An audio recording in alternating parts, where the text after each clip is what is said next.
Welcome to Penrose Learning, where we make understanding easy. You begin by securing the car, parking brake on, wheels chalked, and the engine cool. Disconnect the negative battery to prevent shorts. Now look at the belt routing diagram. You need that for reassembly. Slip a 14 mm or 19 mm socket on the tensioner nut and apply steady force to relieve tension. This is how you release the belt safely. Once the belt is off, make sure to support components and keep track of any washers or spacers.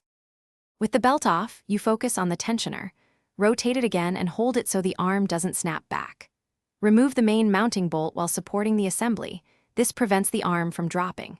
Take off the pulley and check the bearing for noise, roughness, or side-to-side play. That's why pulleys fail. Compare the new tensioner and pulley to the old parts to confirm bolt locations and spacer positions before installing.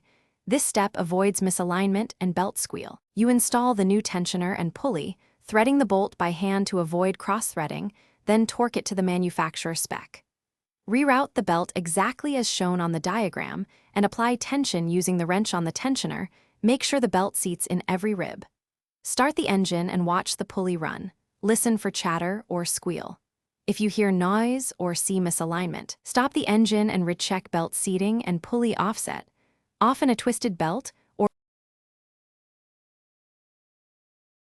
Thanks for watching. If this was helpful, leave a like and consider subscribing. See you next time.